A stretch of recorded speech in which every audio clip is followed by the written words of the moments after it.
Ananta Koti Vaishnavrind ki, Shri Shri Gaur Purnima ki, Gaur Premanandi.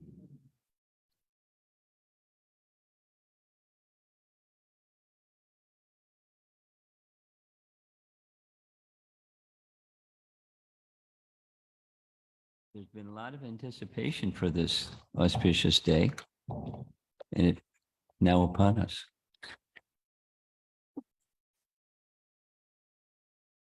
I wanted to read, and I can't find what I was going to read from. Two verses, the invocation verses at the beginning of Adi Lila chapter 1. Adi Lila chapter 1. Text number 4.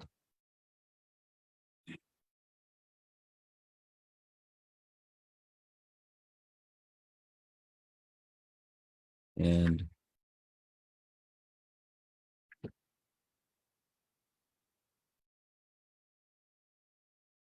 text number 2. So text number 4 begins Anarpita Charim Chirat.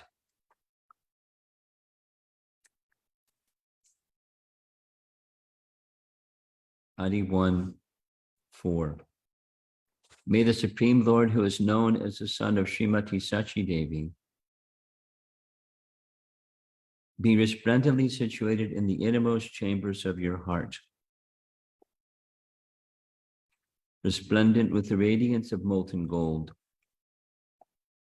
He has appeared in the age of Kali by his causeless mercy to bestow what no incarnation has ever offered before, the most sublime and radiant mellow of devotional service, the mellow of conjugal love. Now, this is a verse composed by Rupa Goswami. It's in the introductory section of Vedanta Madhava. Vedanta Madhava. So naturally, Rupa Goswami, in composing his drama, Vedanta Madhava, and in turn Lalita Madhava, is doing so as a service to Chaitanya Mahaprabhu. And his feeling of affection towards Chaitanya Mahaprabhu is without limit, because he's Sri Rupa Manjari in Krishna Lila, and Sri Rupa Manjari in Krishna Lila is the foremost of the Manjaris assisting Lalita, and Lalita is the foremost along with Vishaka of the Gopi associates of Radharani. So he, literally, Gopi Bhartur Padakamayor Das Das Anudas. He's in the highest position.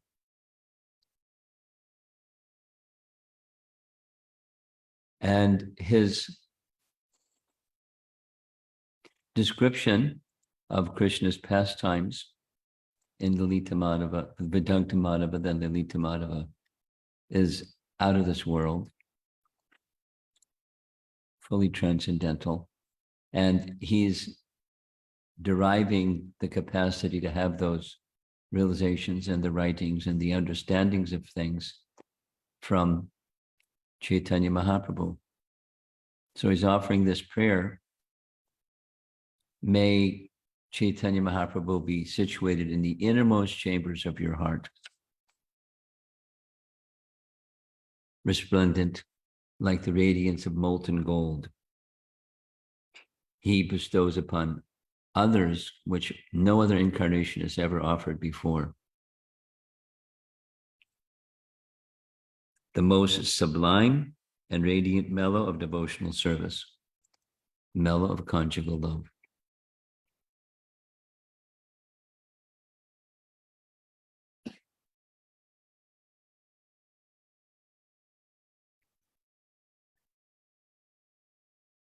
Bhaktisiddhanta Saraswati Thakur, in his writings, many, many amazing things he's written, but one of them is each one of the personalities in the line of Chaitanya Mahaprabhu, the great acharyas and so forth. Who are they in Krishna Lila? Which of the eternal maidservants of Radharani are they? Because this is in the line of Chaitanya Mahaprabhu. He has come to awaken that, the mellow of conjugal love, not only the mellow of Braja. He came to distribute Braja Prem, but he came to distribute the conjugal love in Braja. And there's writings and writings and writings and writings and pastimes of Krishna, where the stimulation of that ecstatic love is awakened. Udipan, stimulations of ecstatic love, specifically in that mood.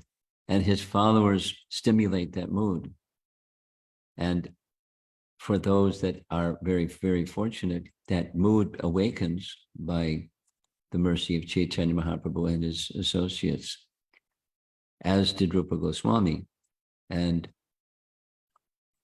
just one of the things I like about this verse is, a few years ago, I was a brahmachari distributing books with another brahmachari.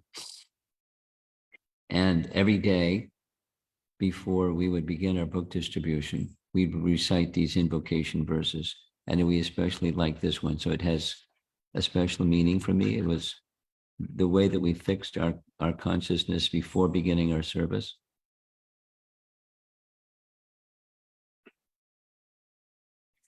I'll read it again, the translation. May the Supreme Lord, who is known as the son of Srimati Sachi Devi, be transcendently situated in the innermost chambers of your heart. Resplendent with the radiance of molten gold, he has appeared in the age of Kali by his causeless mercy to bestow what no incarnation has ever offered before, the most sublime and radiant mellow of devotional service, the mellow of conjugal love.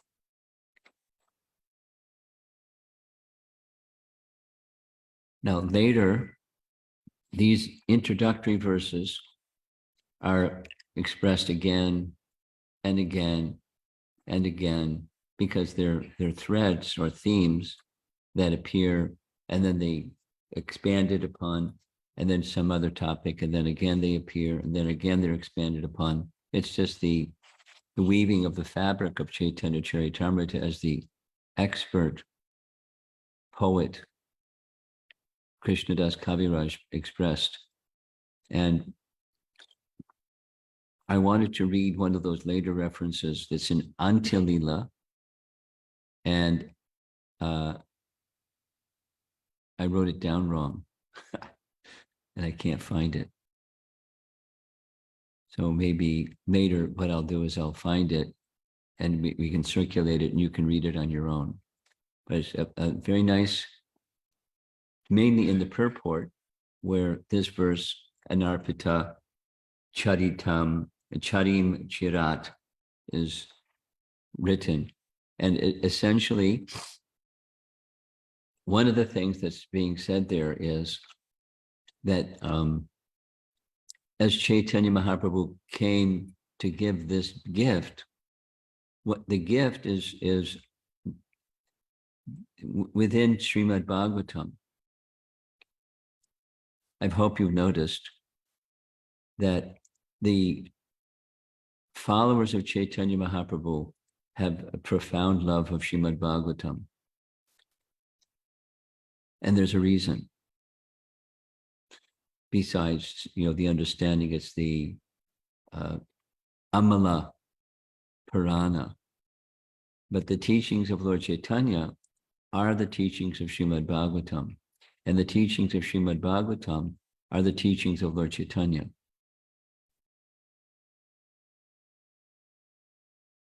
Just a little sharing, just to say the same thing in a different way. Jiva Goswami, naturally, as a follower of Lord Chaitanya, wanted to establish that the teachings of Lord Chaitanya are the best. And naturally, a follower will want to do that. The teachings of the one who I'm following is the best. And he has plan or his strategy for doing that was the Sandarbhas. So he lays out in the beginning of Tattva Sandarbha, this is just a glorification of Lord Chaitanya, but its strategy was threefold. The topmost of all teachings of all the Vedas is Srimad Bhagavatam, number one. Two, the teachings of Lord Chaitanya are the teachings of Srimad Bhagavatam. Therefore, three, the teachings of Lord Chaitanya are the best teachings of all. So a lot of focus goes on Srimad Bhagavatam. So the challenge then is the establishing the teachings of Lord Chaitanya are the teachings of Srimad Bhagavatam. That's where the bulk of the book is. But the conclusion is, therefore, the teachings of Lord Chaitanya are the best. Strategically. He feels that, and he's such a scholar that he's, his arguments are compelling. And his arguments are primarily from the Srimad Bhagavatam. Therefore, again, the followers of Lord Chaitanya loved Srimad Bhagavatam. They wrote multiple commentaries on Srimad Bhagavatam. Diva Goswami wrote 4. Because the teachings of Lord Chaitanya are the teachings of Srimad Bhagavatam. And so there's a natural love for the teachings of Srimad Bhagavatam because they're the teachings of Chaitanya Mahaprabhu. So the purport that the verse and purport that I couldn't find says essentially that in simpler language. But the teachings of Lord Chaitanya are the teachings of Srimad Bhagavatam. And this gift of love for Krishna in the mood of the residents of Vrindavan, in the mood of the conjugal love of the resident Vrindavan is found abundantly in Srimad Bhagavatam. And our acharyas were very expert in excavating those jewels, radiant jewels of the conjugal love of the gopis for Krishna again and again in so many different ways. So now another verse, text 2, Adi Lila, text 2. Adi Lila chapter 1, text 2. Bande Krishna Chaitanya, Nityananda Sahodito, Godo Daya, Pushpadantau, Chitrao, Sun Dao, Tamo Nudao. I offer my respectful obeisances unto Sri Krishna Chaitanya and Lord Nityananda, who are like the sun and the moon. They have arisen simultaneously on the horizon of Goda to dissipate the darkness of ignorance and thus wonderfully bestow benediction upon all. So, second verse of the whole Chaitanya Charitamrita, and naturally it appears multiple times.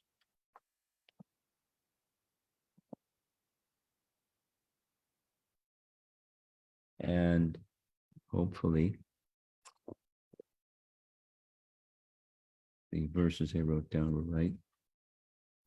Yeah.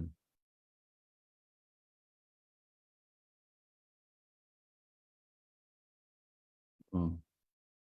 Adi Lila, chapter 1, verse 84 through 91.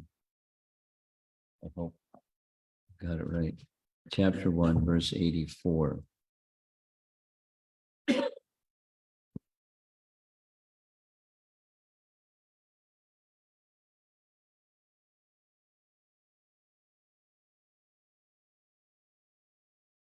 Yes. Well, the previous 83. In the first verse, I have invoked general benediction, but in the second, I have prayed to the Lord in a particular form. This is Krishna Das explaining the verses that he's written. And verse 2 is now being explained. Vande Krishi Krishna Chaitanya Nityananda Sahaudito Gaudo Daya Pushpadantau Chitrao Shan Dao Tamo Nudao. Shri Krishna and Balaram, the personalities of Godhead, who formerly appeared in Vrindavan and were millions of times more effulgent than the sun and moon, having arisen over the eastern horizon of Gaudadesh, being compassionate for the fallen state of the world. The appearance of Sri Krishna Chaitanya and Prabhu Nityananda has surcharged the world with happiness.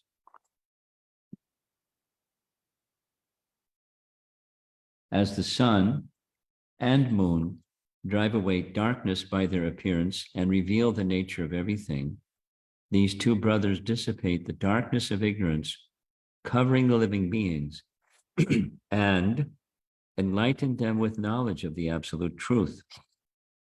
The darkness of ignorance is called Kaitava, the way of cheating, which begins with religiosity, economic development, sense gratification, liberation. Now, that's pretty strong because Dharma, Artha, Kama, Moksha, that's the Vedas. But here it's being compared to Kaitava, the darkness of ignorance. And then he quotes, Dharma projita Kaitavotra paramo nirmat saranam satam. You recognize that verse. It's the second verse of Srimad Bhagavatam, Canto 1, Chapter 1. Translation, the great scripture Srimad Bhagavatam, compiled by Mahamuni Vyas from 4 original verses, describes the most elevated and kind-hearted devotees and completely rejects the cheating ways of materially motivated religiosity. It propounds the highest principle of eternal religion, which can factually mitigate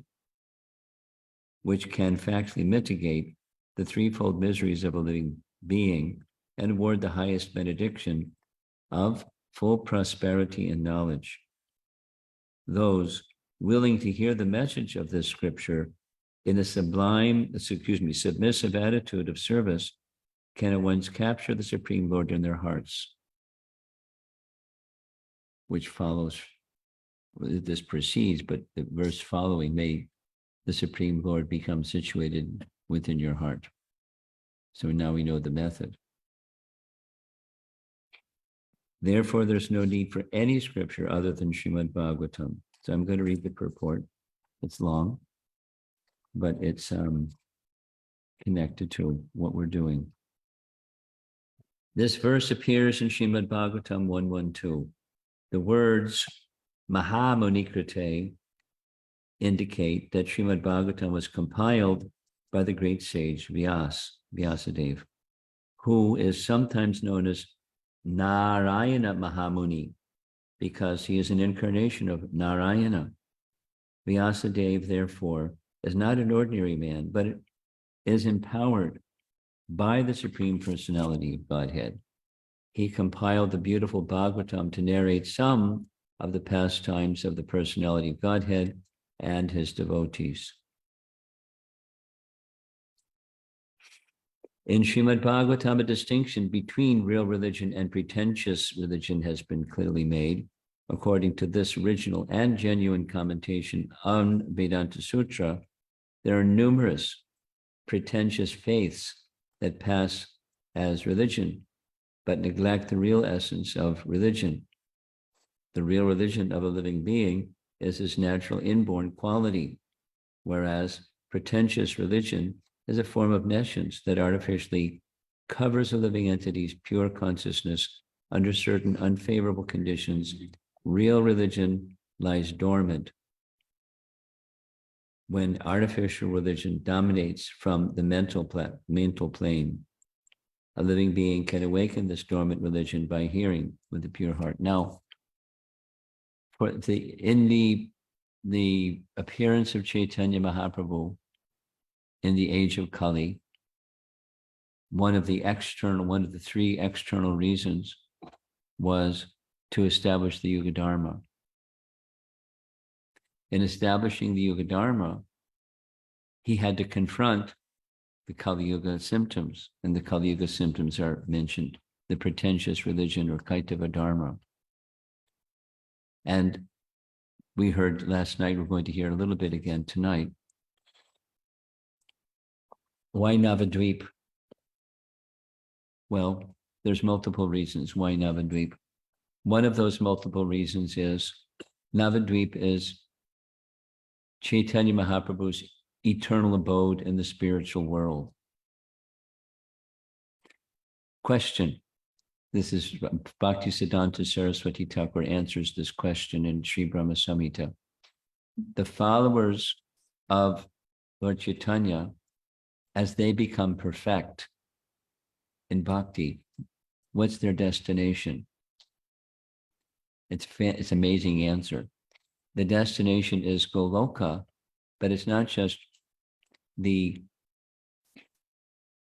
Vrindavan portion of Krishna Loka. What does that mean? Krishna Loka, according to Sri Brahma Samhita, has 4 divisions. What are those 4 divisions? There's Vrindavan, there's Mathura, and there's Dwarka. Krishna's pastimes here correspond to the pastimes in the eternal Goloka. So Vrindavan, Mathura, and Dwarka. So that the residents of Dwarka, when the pastimes in Dwarka, earthly pastimes are complete, they return to the spiritual Dwarka. And Mathura is same, and Vrindavan same.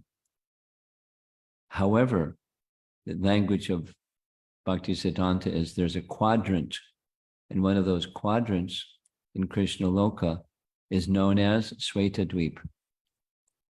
Sweta Dweep literally means white island. And one Sweta Dweep is in the spiritual planet that's within this material world where Lord Vishnu resides. Sweta Dweep.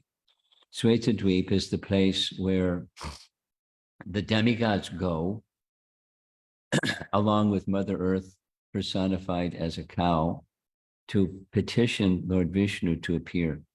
They go to the ocean of milk, and the Lord is lying on the island in the middle of the ocean of milk, or he's reclining on Anantashesh in the middle of the ocean of milk. So Kshira Dakshai Vishnu is the ocean of milk, and his abode, one of his abodes, is in the pole star where Sweta Dweep is the white island in the spiritual sky. That's one Sweta Dweep. Means no mixture of modes of nature.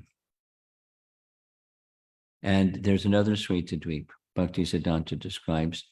That's the name of the portion of Krishna Loka where Gauranga Mahaprabhu eternally resides. Many of you have looked closely, I can imagine, at the cover picture of first canto Srimad Bhagavatam. And if you haven't, next time you can take a look. The Mahatattva is pictured in one corner, and then there's the blue part, that's the Brahmajyoti, the vast spiritual sky. Floating in the vast spiritual sky are many Vaikuntha planets. In the upper right-hand corner, there's Krishna Loka, shaped like a lotus. Look closely, and you'll see one portion of Krishna Loka. You'll see Lord Chaitanya and his associates having Sankirtan. That means one portion of the quadrant of Krishna Loka is Sweta Dweep, where Lord Chaitanya and his associates eternally are performing their activities. So if you or I or anyone becomes perfected follower of Chaitanya Mahaprabhu, they'll simultaneously Bhaktisiddhanta explains, attain a position with Krishna in Krishna Loka and a position with Lord Chaitanya in Svetadweep. Pretty amazing, isn't it? Just like the persons in Gaura Lila, in the earthly realm, have their counterpart in Krishna Lila or outside of Gaura Lila. Some of them are Brihaspati and others and others and others. So also, now that Svetadweep in the Goloka realm has its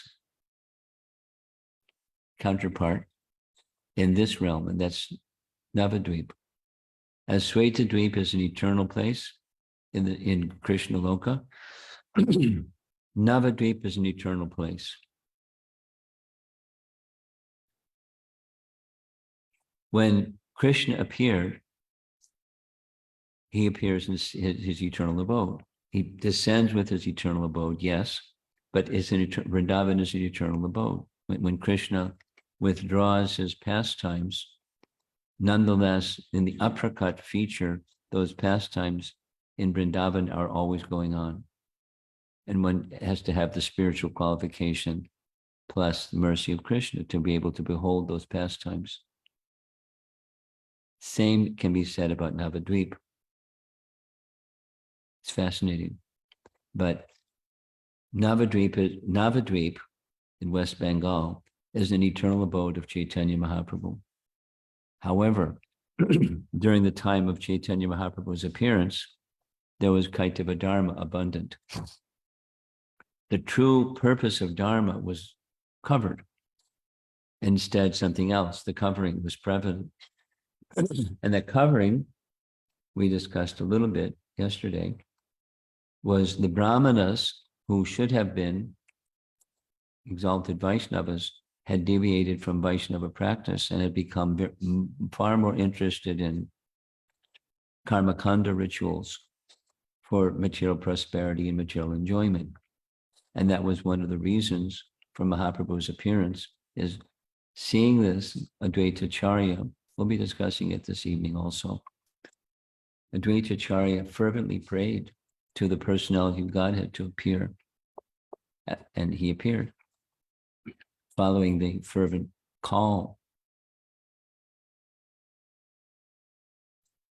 of Advaita Charya. And he appeared in Navadweep because that's his eternal abode. And because it was a seat of high learning, which means many Brahmanas resided there. And the Brahmanas are needed to guide society, and the Brahmanas are deviated, society is deviated. So he appeared in Navadweep to correct the course, misguided course, the misdirected civilization in the age of Kali, so that the would-be Brahmanas could become genuine Brahmanas and give proper guidance.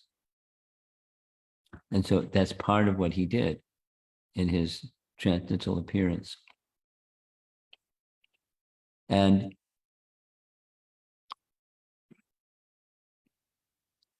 one of the persons who wasn't deviated was Advaita Charya. And one of the things that Advaita Charya did regularly, like daily, as we do, is he would give a morning class in Srimad Bhagavatam.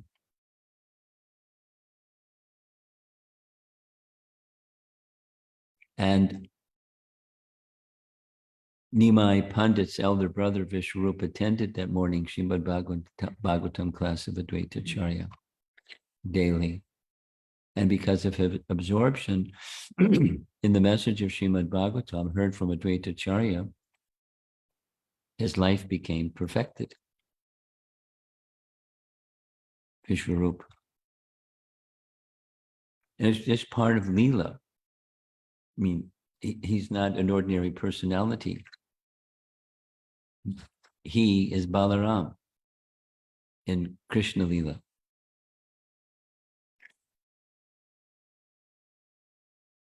Gaura's elder brother, Vishwarup, with Balaram. So it's a Lila.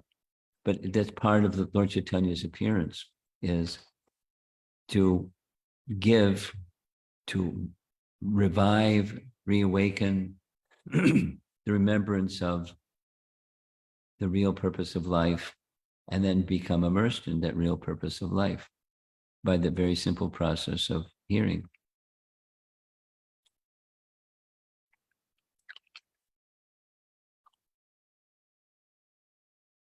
So this verse that I was reading from is Dharma projita kaitarvo tra paramo nirmat saranam satam. As Vyasadeva gave parama dharma or paradharma, so Chaitanya Mahaprabhu also gave paradharma. And when you give paradharma, we have the experience, you get a little pushback because people have another idea. At least civilized people have some idea.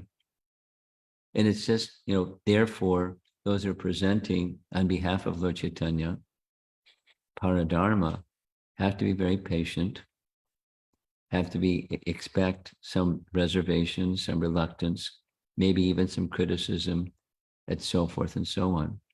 Because most people, at least theistic people, have some conception. However, in this age of Kali, that some conception is generally a misconception, or at least an imperfect conception. And it takes a thoughtful person hearing carefully from the right source, which is the paragraph we just read, for those misconceptions, light to be shown, like the sun and the moon give light so that one can see. Later he says, Krishna Das Kaviraj says, so one can see pots and plates. And that's just a classic phrase that comes from the Upanishads. In light, one can see what's what. And when there's no light, you can't see. But you have to have some sense of what's what. So you have whatever mistaken sense. And that's a challenge in presenting the teachings of Lord Chaitanya or presenting the teachings of Srimad Bhagavatam, because there are people who have another conception. Even if they read Srimad Bhagavatam, just case in point.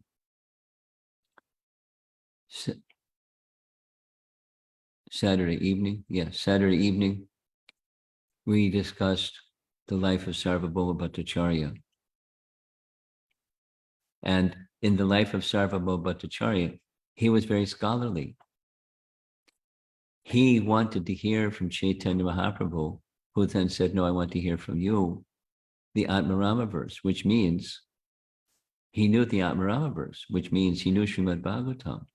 But somehow he selectively wrongly understood the Atmarama verse and just overlooked some other verses that were very clear in establishing the Yuga Dharma, because one of his arguments with his brother-in-law, Gopinath Acharya, is there's no Yuga avatar in Kali Yuga.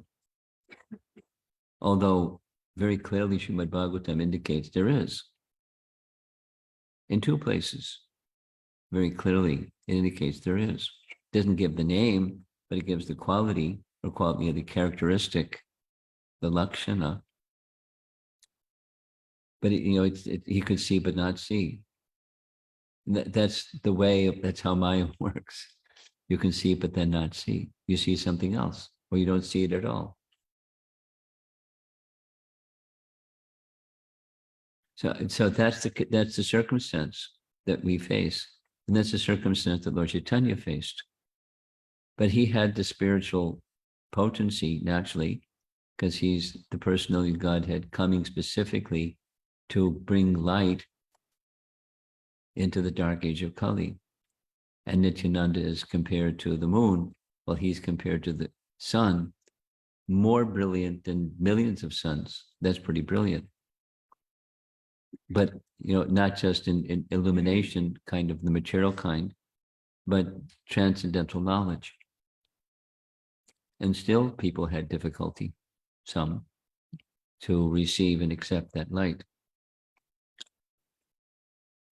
So what to speak of ourselves? We're very small. Therefore, the success of what we do is two things that we receive and we transmit. Receive the unchanged message and we transmit the unchanged message. Whatever our realization is another thing, but we just repeat the message honestly, transparently. And that's what followers of Lord Chaitanya are meant to do. Distribute the mercy that Lord Chaitanya came to give. Receive it and distribute it. Again and again and again in his pastimes, that was his insistence. Whoever he met, chant the holy name and give the holy name to others. He invoked great faith in the chanting of the holy name, and he propagated the holy name, and he encouraged others to propagate the holy name. And here we are. I'll read a little bit more, and then we'll see if there's some discussion. There's a paragraph coming up about karma kanda. Maybe karma kanda is, just give a quick explanation. It's the vast portion of the Vedas, maybe 90%. Karma kanda. Why? Two reasons. People want stuff. They come to this world because of a desire to be an enjoyer of stuff. However, the second part is, in order to prompt away from forgetfulness, is acknowledging that there is higher authority if you want stuff, to approach higher authority for stuff. And so that's why it's there. Because people come here because they want to be enjoyers of sense objects, independent of Krishna. So it's a course correction, slight course correction. It's not raining on their parade. They want to enjoy. So here's how to enjoy, but acknowledging their superior authority that you approach, that are dispensers of that stuff, that is meant to lead one to a theistic position instead of an atheistic position. And above that is the Gyanakanda section, and above that is the Bhakti section. So it's a pyramid that's pretty narrow at the top and pretty broad at the base. So during Chaitanya Mahaprabhu's time, the Karmakanda activities were very prevalent in Navadvip. In Chaitanya Bhagavat, you read it and it's like over and over, over and over and over, like broken record, over and over. Because that was the circumstance. And it was troubling to Advaita Acharya and others who were not in mixed devotion or in Karmakanda spirit. So here's the paragraph. It's again speaking about the Kaitava Dharma from that verse of the Bhagavatam.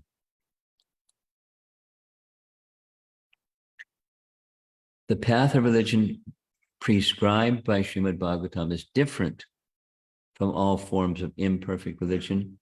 Religion can be considered in the following three divisions: fruit of activity, fruit of work, path of knowledge, the path of worship, and devotional service. Paragraph. The path of fruitive work, karmakanda, even when decorated by religious ceremonies meant to elevate one's material condition, is a cheating process. Because it's Vedic. Cheating process, Vedic. Because it can never enable one to gain relief from material existence and achieve the highest goal. A living entity perpetually struggles hard to rid himself of the pangs of material existence, but the path of fruitive work leads him to either temporary happiness or temporary distress in material existence. By pious fruitive work, one is placed in a position where he can temporarily feel material happiness. whereas vicious activities lead to a distressful position of material want and scarcity. However, even if one is put into the most perfect situation of material happiness, he cannot, in that way, become free from the pangs of birth, death, old age, and disease. A materially happy person is therefore in need of the eternal relief that mundane religiosity, in terms of fruitive work, can never award. It's a long purport. It goes on a couple more pages. I'm not going to read it all. The message of Srimad Bhagavatam is the message of Chaitanya Mahaprabhu. And the message of Chaitanya Mahaprabhu is the message of Srimad Bhagavatam. So it's a perfect fit.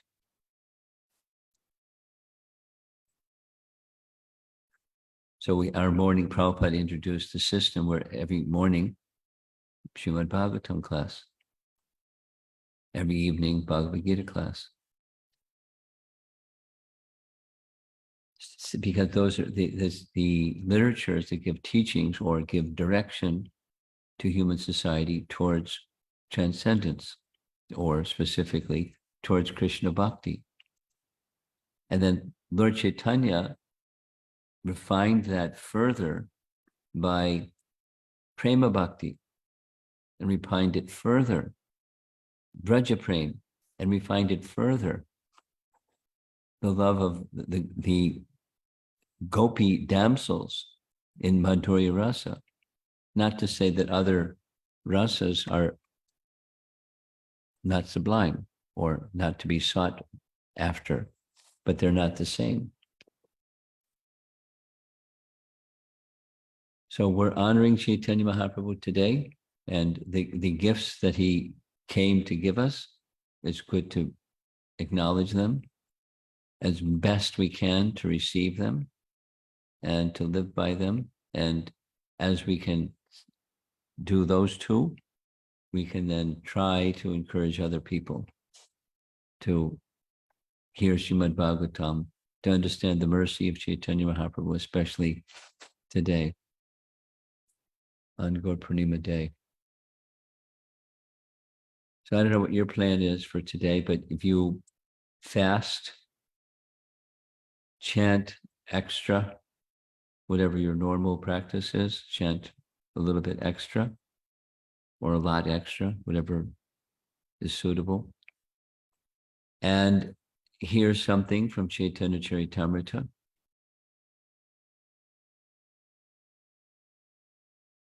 My experience is spending the days leading up to Gaur Purnima, it's been a really nice immersion, because I've spent lots of time, not only gathering the images for these presentations, but meditating on, remembering Lord Chaitanya and his pastimes, and this Mahavadanya character, most merciful, most liberal. It is giving the greatest of all gifts to anyone, everyone. Even if one says, well, I'm not so qualified. Lord Chaitanya's reply is, that's okay, take it anyways. Yeah, but that's okay, take it anyways. It's very special. Very, very special. So it's an important day. Let's see if there's some discussion. Gaur Purnima morning.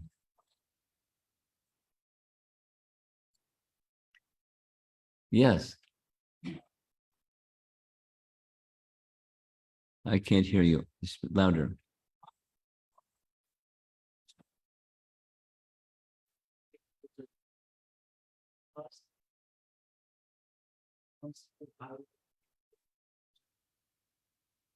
Yeah. Yes. Krishna Varam Trisha Krishnam. So what's your question? You want to know what the other one is? Someone, you look it up in your little handheld device while I'm speaking. I can't remember. I mentioned it sometime while I was here, but I can't remember.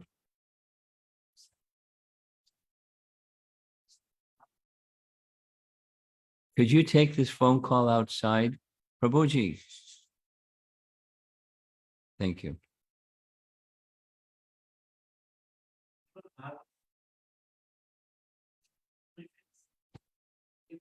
Yes.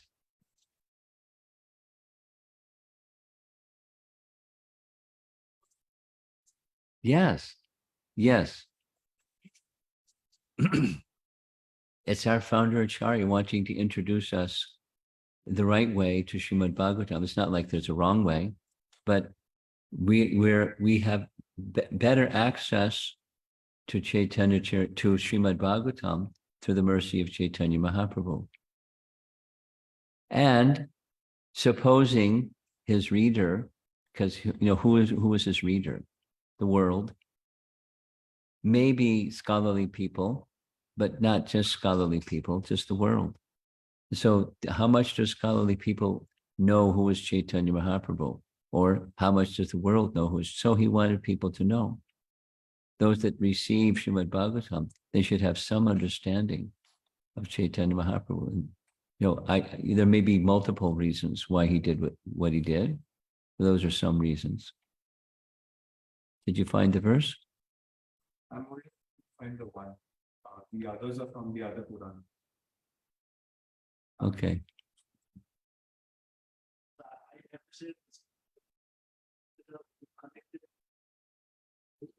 Okay, but so let's find the verse.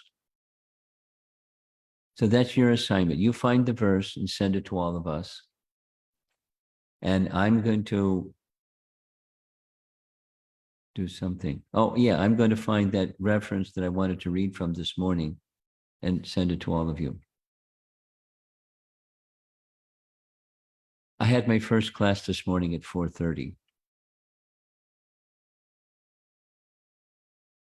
because it's China and our morning is their evening.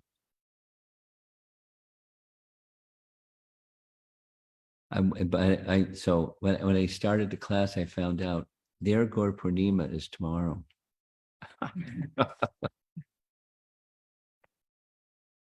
Anyway, you found it. Yes, Manoj. 7/9/38. So read. 38. Itham, should I read the translation? Just read the Sanskrit. Itham ne priya rishi deva jasagare lokan vidmavas. That's not it. That's not it. That's not it. You find it and send it to us. Let's not do it right now.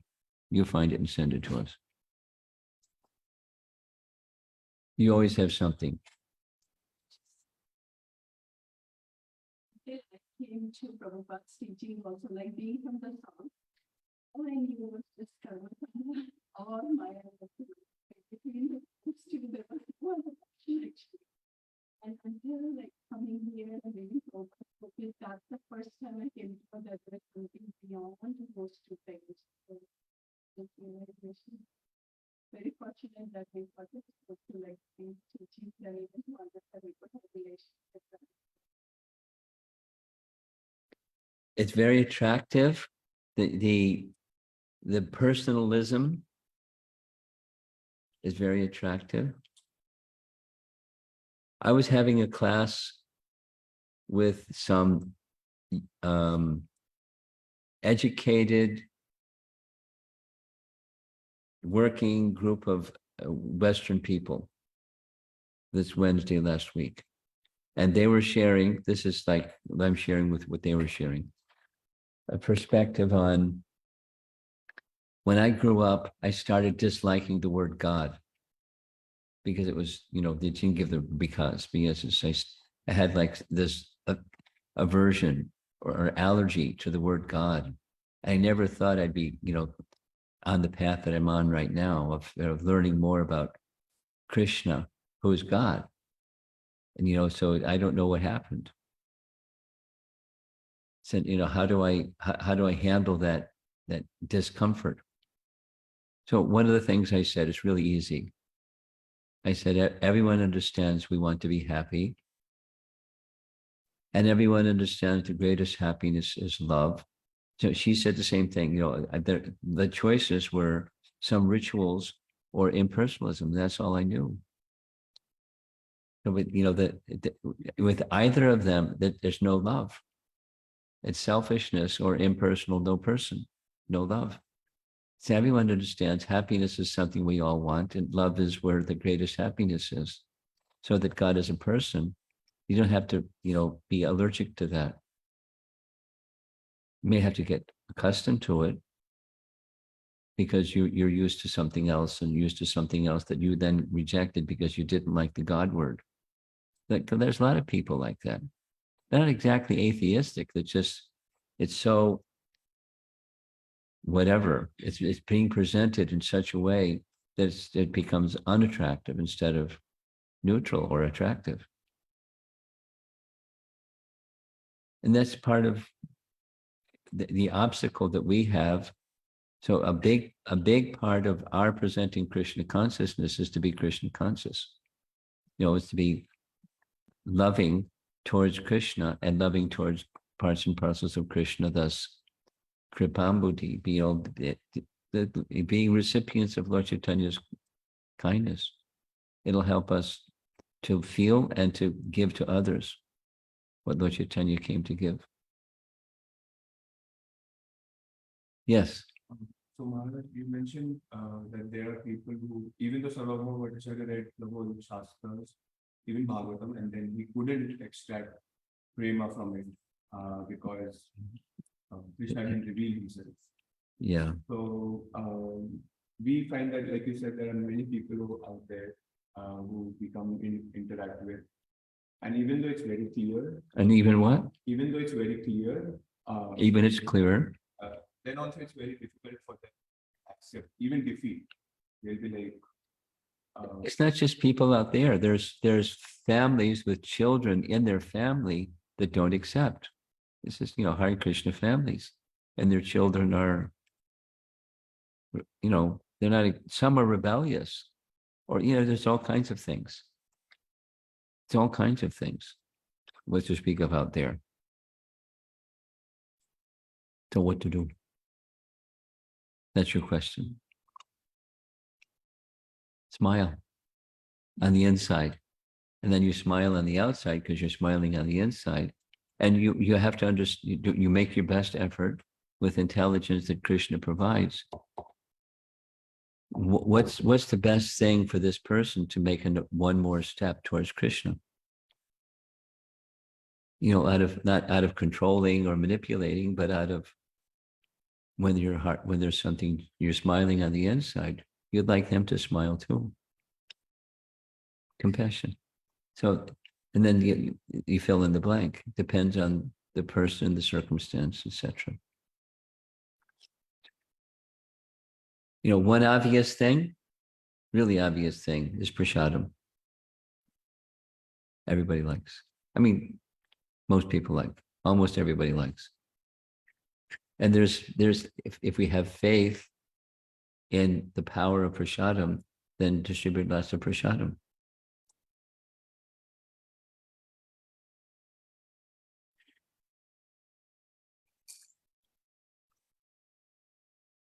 And slowly, it's going to infect, in a positive sense, infect with bhakti to different people in different degrees, in different speeds or pace. But it's just, that's a sure thing.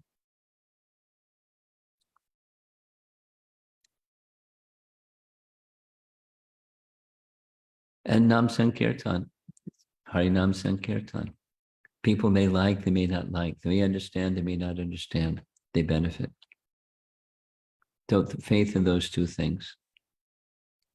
And then, and you, third thing, each one of us, try to be the best representative of Krishna Bhakti that you can. Because that's going to help move. Because more people will move because they see the character and quality in a devotee. And that moves the heart. More than more than philosophy, as they see good character, good quality, happy person, very kind, very compassionate, consistent, unconditional, like that. So that's something, there are three things you can do. Now you have something else, a follow-up. So the fourth thing that because we know that some people are in Maya, we know that they are. Not some people, but yeah, go ahead. So for me especially, it's like we get that, I get that superiority complex where because we know that Oh, that how to deal with poison. Don't drink poison. So follow Chaitanya Mahaprabhu. Shikshastaka tree. And maybe your motivation is not just to overcome such a condescending attitude or prideful attitude, but so that you or any one of us can get the full benefit of chanting the holy name. You're died with either Shimahajani, Nan or Raga. No Raga, Na, Anurag. So that we'd like to have a direct experience of the holy name, that's the path you have to move on. And to the degree you don't move on that path, it remains nanuraga. And how long can that go on for? A long time. How long? Too long. Long enough that some people will stop. Because I'm not getting a taste, something's wrong with the holy name. Instead of something wrong with how I'm interacting with the holy name. Let's end there. Thank you very much, Srila Prabhupada Ki Jai. We'll see you again tonight, hopefully. Shri Gaur Purnima Ki Jai.